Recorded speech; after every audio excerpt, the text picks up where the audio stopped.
Hallo, ik ben Wilma Vredenbrecht en vandaag ga ik voordoen hoe je een Zeelse knop haakt. Dit is zo'n Zeelse knop. Heel populair bij ons in Haamstede.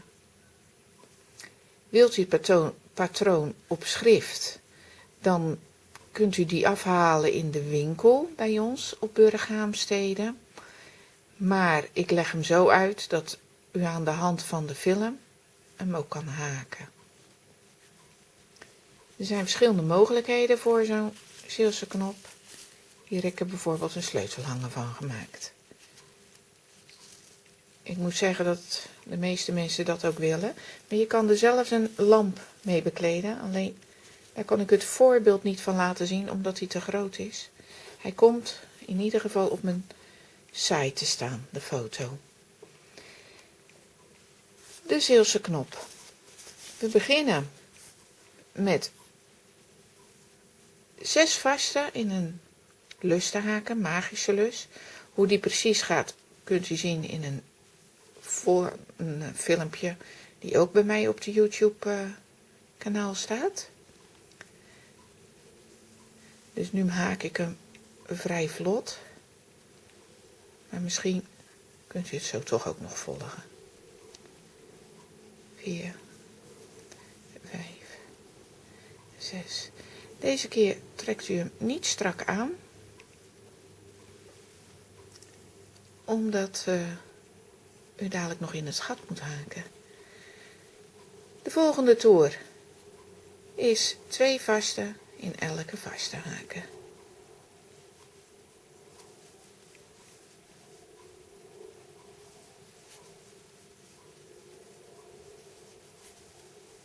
Dan heeft u dus dadelijk 12 vaste.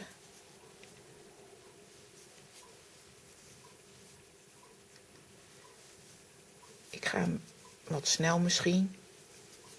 Hoewel het filmpje dadelijk misschien lang genoeg gaat duren.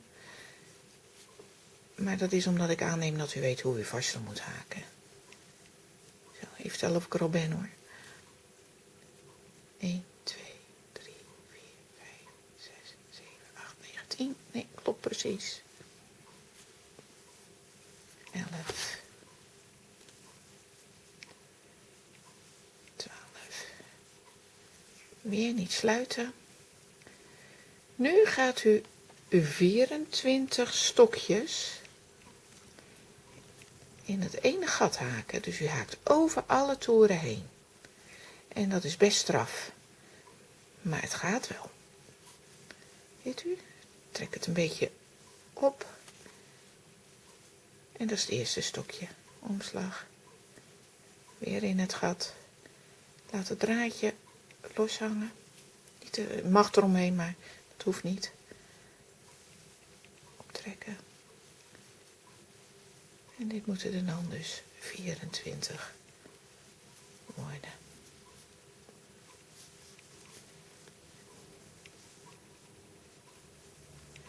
Wat u direct moet doen als u aan het haken bent, is zo heel flink opschuiven naar elkaar. Want anders redt u het niet aan het eind. Dit mag dus best losjes gehaakt worden. Even wat eraan pakken. Zoals u ziet haal ik het altijd uit het midden. Vind ik makkelijker.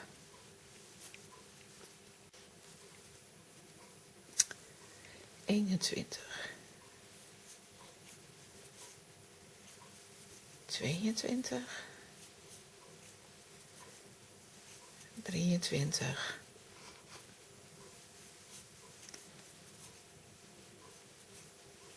24. Nu kunt u het draadje van de magische lus stevig aantrekken, zodat het heel dicht gesloten is. En dan gaan we verder met toer 4. Dat is 1 vaste in het eerste stokje. Soms kan je beter terugtellen. Het eerste stukje te hebben, maar bij mij is het nogal duidelijk.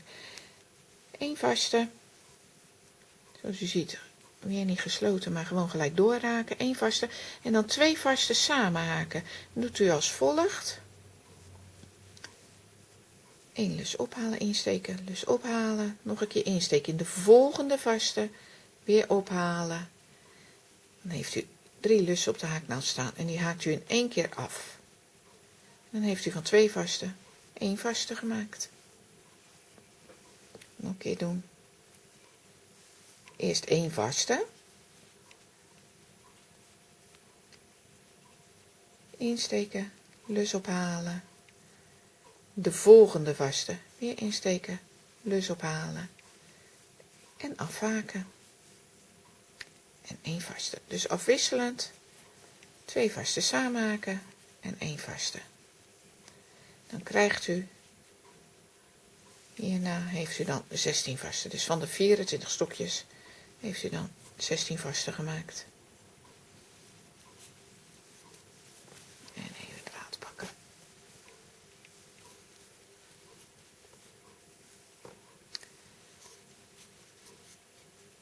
Zoals u dan zal merken, kijk, het draad die pakken was ik even de tel kwijt natuurlijk. Zoals u zal merken, dan gaat het een beetje bol staan. Kijk. En dat is nou net de bedoeling van de zeelsknop, want het zijn allemaal balletjes.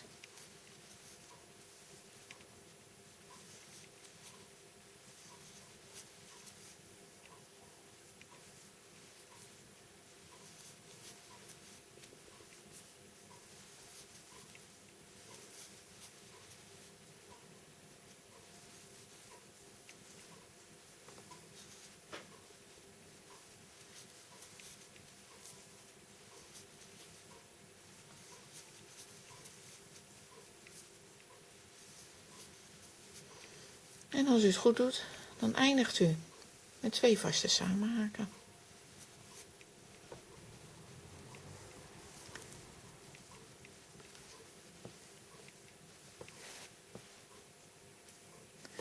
Even natellen.